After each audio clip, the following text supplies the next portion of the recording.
किया ने लॉन्च की कार्निवल और EV9, लेकर आएंगे इसका detailed walk around. BMW CEO 2 की test ride, BSA gold star 650 का रिव्यू, ट्रायम्फ की सबसे अफोर्डेबल बाइक स्पीड T4 का review.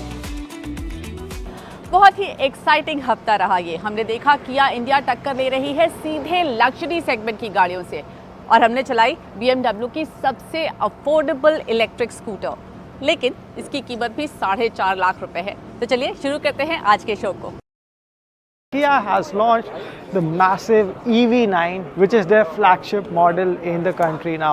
Well, it is a fully electric SUV, and if you have heard of SUVs as the more brawny and the butch cars with massive 3-liter V6 engines sitting inside them, it is roughly the same size, it is roughly the same design as Kia Mohave. Cladding की बात करी जाए तो आपको painted cladding मिलती है, जो कि मुझे ज़्यादा पसंद आती है। बट अगर हम व्हील्स की बात करें तो यहाँ पर आपको काफ़ी बड़े 20 इंच रिम्स मिलते हैं। दीज आर अलॉय व्हील्स, लेकिन इनमें एरोडायनेमिक इफेक्ट दिया गया है क्योंकि इस गाड़ी का ड्रैग कोफिशिएंट है सिर्फ 0.28, यानी कि आपको अच्छी खासी रेंज भी यहाँ पर मिलने वाली है। किया क्लेम करता है लगभग 561 किलोमीटर्स की range, and if I have to talk of performance तो आपको लगभग 360 हॉर्स पावर और 700 न्यूटन मीटर्स का टॉर्क मिलता है। And resultantly you can go from a stand still to 100 kmph in just 5.3 seconds. Now, I personally don't like this color theme, but for the seats, they have used a shade of mocha brown and grey, which certainly looks more upmarket. मैं इन screens की बात करूँ तो आपको 12.3 inch की 2 displays मिल जाती हैं। उसी के साथ आपको मिलता है काफ़ी मिनिमलिस्टिक थीम वाला सेंटर कंसोल, जो कि डिटैच है, और फ्रंट आर्मरेस्ट के नीचे भी आपको थोड़ा बहुत स्पेस मिल जाता है। दोनों ही सीट्स हीटेड और वेंटिलेटेड हैं, and they are power adjustable as well, and they look quite upmarket. उससे भी अच्छी बात है कि आपको फ्रंट में ऑटोमेंस मिल जाते हैं। Yes, you get thigh extenders for added support for your legs. बात करी जाए फीचर्स की तो आपको 64 कलर एम्बिएंट लाइटिंग मिल जाती है, लेवल 2 ADAS मिल जाता है। You might find the interiors very exciting, और उसके लिए मैं आपको बताता हूँ यहाँ पे कुछ एक्साइटिंग चीज़ें, जैसे कि आपको 2 सनरूफ मिल जाती है। जो सेकंड रो सीट्स हैं ये आपको कैप्टन चेयर्स मिलती हैं, और आपको थर्ड रो में भी अच्छा खासा स्पेस मिल जाता है, और तीनों ही रो पावर एडजस्टेबल हैं। जो इसका हेडरेस्ट है वहाँ पर भी आपको काफ़ी अच्छा फंक्शन मिल जाता है to adjust the headrest as per your convenience, so that you can have a very comfortable journey. And these seats, they are powered, they are heated, they are ventilated, and also on this armrest you get a button to adjust the massage function or even the heating function that you want. अगर space की बात करी जाए तो floor एकदम flat है। In fact जो centre console है ऐसे एक्सटेंड हो जाता है, यहाँ पर भी आप अपना काफ़ी सारा सामान रख सकते हैं।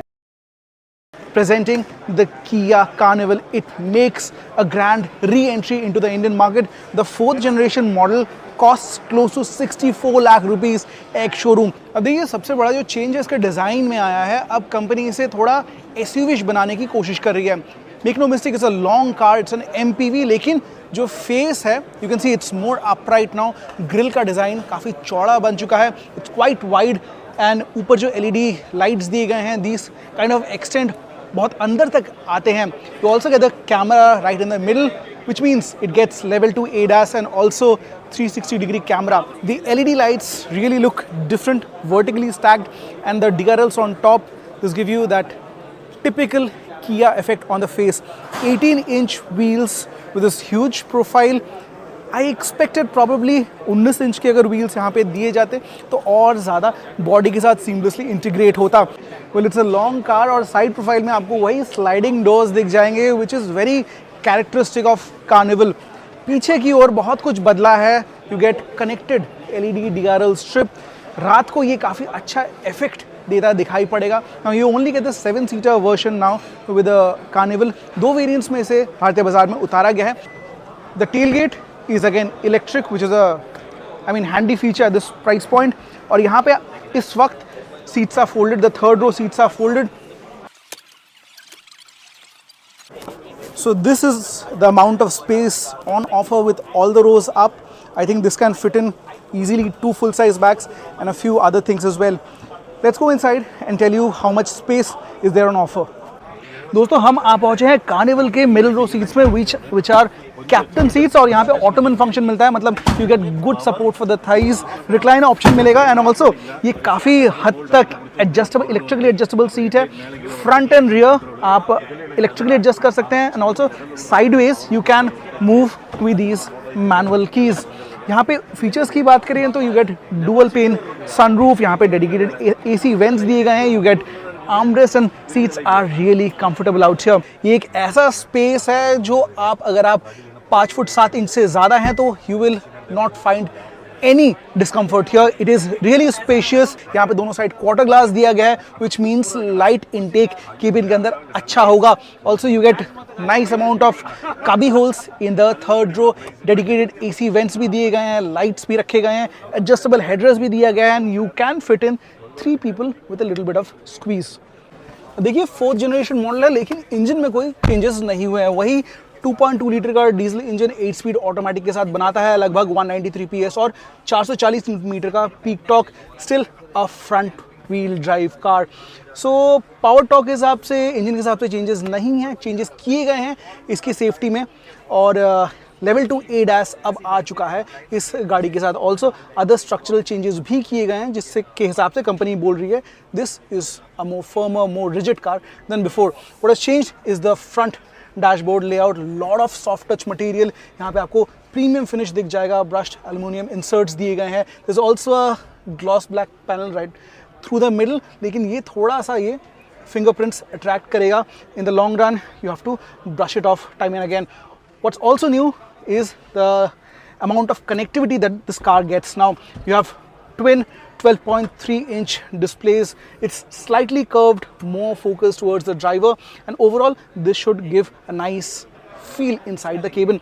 You have one wireless charging tray, good amount of space to play with. The gear switch selector has also changed a little. You have auto hold function, electronic parking brake, and there is good amount of brushed aluminum finish in the central panel. The front seats are powered, electrically adjustable, come with ventilation feature. And look at the cabin and you can see the interior theme has also changed. There is tan brown leather on the fabric and it gets good complexion with a contrast of black here and there. You get Bose speaker, 12 speaker system, and I assume the sound output will also be quite excellent. आज हम चला रहे हैं BMW की C02, BMW की second electric scooter after the CO4.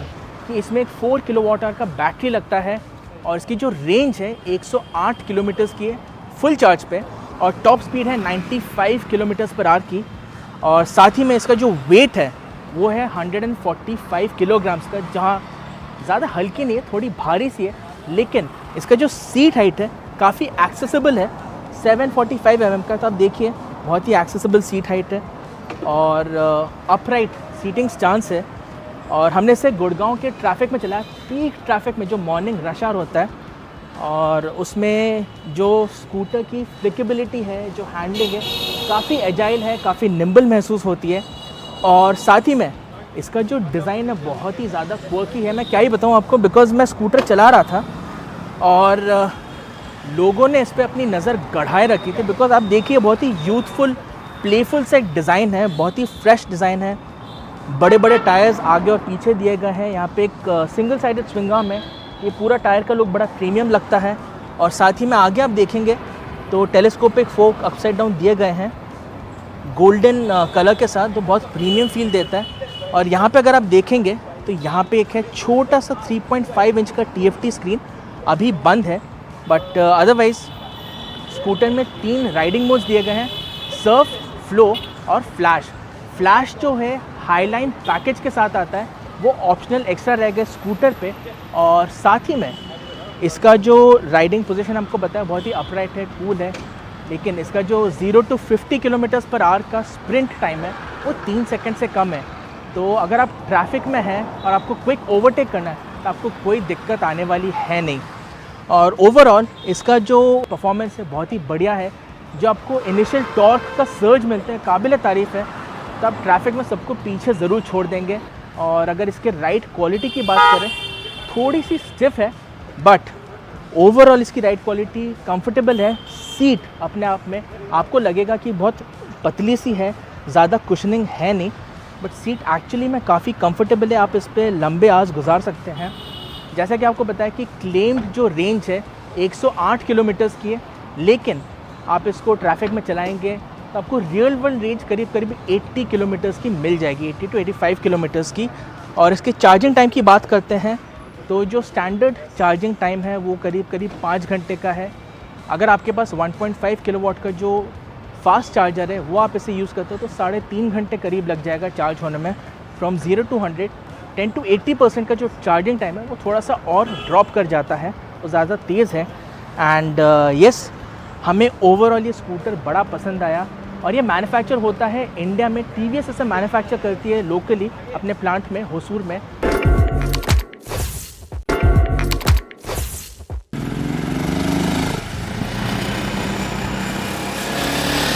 If retro is something that you like in your garage, I have an option for you today. मिलिए नई नवेली BSA गोल्ड स्टार 650 से, जो सीधा टक्कर देती है रॉयल एनफील्ड इंटरसेप्टर और सुपर मीटियोर जैसी मोटरसाइकिल्स को। कीमत शुरू होती है 3 लाख रुपए एक शोरूम। फ्रंट में सर्कुलर हेडलैम्प्स दिए गए हैं, हैलोजन में फिनिश है। पीछे के टेल लैम्प्स भी यहाँ पे हैलोजन आपको मिल जाएंगे। 18 inch front wheel, 17 inch rear, और ये स्पोक रिम्स का इस्तेमाल कर रही है कंपनी, जो मुझे लगता है is a bit of a miss, क्योंकि एक एलॉय का वेरिएंट कंपनी कंसिडर कर सकती थी। पेंट फिनिश अच्छी क्वालिटी की है, बहुत सारे कलर ऑप्शंस मिल जाएंगे। जो इंस्ट्रूमेंट कंसोल है बड़ा ही बेसिक सा दिया गया है, बहुत सारा आपको एनोडाइज्ड पार्ट दिख जाएगा। मोटरसाइकिल की जो सीट हाइट है ये 780 मिलीमीटर से थोड़ी सी ऊपर है। मेरी हाइट 5 फुट 8 इंच और मैं काफ़ी आराम से इस पे सवार हो सकता हूं। 2 USB चार्जिंग पोर्ट सामने दिए गए हैं, एक A टाइप एक C टाइप।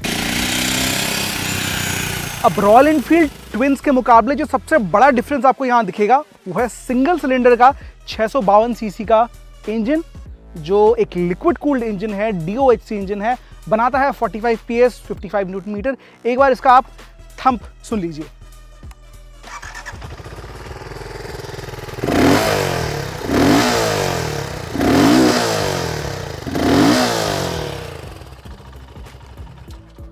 क्वाइट बेसी है ना। अब टॉर्क जो है आपको अच्छा खासा मिल जाएगा, लगभग 3000 RPM से। आप किसी भी गियर पे थ्रॉटल ट्विस्ट कीजिए, ओवरटेकिंग कम्स वेरी नेचुरल। मैं यही कहना चाहूँगा कि काफ़ी लेड बैक है इसका ओवरऑल इंजन परफॉर्मेंस, लेकिन पावर अच्छा मिल जाता है। आप 4th गियर पे 100 की स्पीड 110 की स्पीड पे क्रूज़ कर सकते हैं। 5 गियर का यहाँ पे ऑप्शन दिया गया है। 5th गियर पे 140 145 तक भी आप जा सकते हैं अगर आपको फ्लैट आउट स्ट्रेट मिल जाता है। लेकिन शहरी ट्रैफिक में इंजन ज़रूर हीट छोड़ता है, जो आपको थोड़ा डिस्टर्ब करेगा। आपके पैरों के बीच या फिर टैंक एरिया में थोड़ा ज़्यादा ही हीट उत्पन्न होता है, जो आपको अनकंफर्टेबल बना सकता है। वहीं बम्पर टू बम्पर ट्रैफिक में आपको वाइब्रेशंस भी फील होंगे। Weight is slightly on the higher side, 200 kilo से ज़्यादा इसका कर्व वेट है, और ये फील होता है स्लो मूविंग ट्रैफिक में। भारत में एंट्री हुई है महिंद्रा के हाथ से, क्लासिक लेजेंड के छत्रछाया में इसे बेचा जा रहा है, जहां YZD और जावा की मोटरसाइकिल्स भी बिकती हैं। राइड क्वालिटी की बात करें तो हाई स्पीड पे थोड़ी सी बम्पी लगती है, स्पेशली जो पीछे वाला हिस्सा है इसका, जो ट्विन कॉइल सस्पेंशन, ये थोड़ा सा ही मुझे आउट ऑफ सॉर्ट्स लग रहा है, लेकिन दीज आर एडजस्टेबल। मेरी कदकाठी के हिसाब से आई एम अराउंड 80 किलोज, मुझे थोड़ी सी ज़्यादा ही बम्पी लग रही है। You can play around with the suspension. Front में ज़्यादा सॉर्टेड मामला है, टेलीस्कोपिक सस्पेंशन दिए गए हैं। इनकी जो राइड क्वालिटी है ये मुझे बेहतर लग रही है दैन द बैक। ब्रेकिंग काफ़ी बेहतरीन है, ब्रेम्बो के ब्रेक्स दिए जा रहे हैं, और ओवरऑल वेट के हिसाब से मुझे स्टॉपिंग पावर अच्छी लग रही है। The only equipment you get here is the dual channel ABS, अच्छा परफॉर्मेंस है, और इंजन के साथ दिया जा रहा है slipper clutch. Affordable, accessible and ready to take on Royal Enfield at its own game, the Triumph Speed T4 is meant for those who want a relaxed ride, relatively speaking. But what are the changes compared to the Speed 400, and does the Speed T4 have what it takes to knock off Royal Enfield off its perch? Well, that's what we're about to find out in this video. To start off, the engine has the same displacement but makes 31 horsepower at 7000 rpm along with peak torque output of 36 Newton meters at 5000 rpm. In comparison, the Speed 400 makes 40 horsepower and 37.5 Newton meters at about 1000 to 1500 revs higher. So the torque kicks in lower, and thanks to a 39 tooth sprocket at the rear compared to the 43 on the Speed 400, the rideability is now relaxed and less hurried. Well, this means that there's a lot more grunt in the bottom end and the mid-range, with the magic happening between 2500 to 5000 rpm. The Speed T4 is happiest at speeds of between 65 to 85 kilometers per hour, and the tractability on the engine goes up by a couple of notches, which means lesser gear shifts in the city. Triumph says that there is a minimal difference in terms of acceleration and top speed. The Speed T4 does the 0 to 60 km per hour sprint in 3.3 seconds, which is just 0.3 seconds less than the Speed 400, and the top speed drops from 145 km per hour on the 400 to 135 km per hour on the T4. There are a few other changes as well. The T4 now gets a manual and smaller throttle bodies instead of ride-by-wire, and the traction control is given a miss as well. The motorcycle continues to get a slipper clutch and the gearbox operation is smooth. In the real world, these changes help lower the cost along with offering a different riding experience. Well, the next set of changes is quite important too, because out goes the upside down fork and in comes a regular 43mm telescopic fork. The monoshock at the rear stays the same, and the suspension travel at both ends is about 130 millimeters. The travel at the rear goes down by 10 mm, but the state of tune of the suspension is comfort oriented. Also, the ride becomes a touch plusher because of the new MRF Nylogrip Zapper tires, which have a thicker aspect ratio. The seat height isn't too tall at 805 millimeters, and thanks to the new design, it is comfy too. The weight of the bike too is 180 kg, which is just a kg more than the 2025 Speed 400. The good news is the ground clearance of the T4 goes up to 170 mm as compared to 158 mm on the old Speed 400. Other changes include a hydroformed steel handlebar instead of an aluminium unit on the Speed 400, and a variety of parts such as the exhaust have been blacked out to give the bike a youthful and sporty appeal. Lastly, the Speed T4 gets stem rear view mirrors instead of the bar end mirrors. In terms of handling, the Speed T4 isn't as sharp and as agile as the Speed 400. That's because the motorcycle gets a slightly longer wheelbase and the steering geometry is slightly different too. But filtering through traffic is quite easy, and if you tip this motorcycle into a corner, you're not going to feel any difference, provided you already have a point of reference. If not, it doesn't make any difference in the real world riding conditions. And if we talk about the braking of the motorcycle, well, the bike sheds speed quite nicely and in a progressive manner, despite the fact that the motorcycle gets organic brake pads and not sintered brake pads, and axial calipers instead of radial calipers on the Speed 400. The other big difference is the fact that the fuel efficiency goes up from 26 kmpl on the Speed 400 to 30 kmpl on the Speed T4.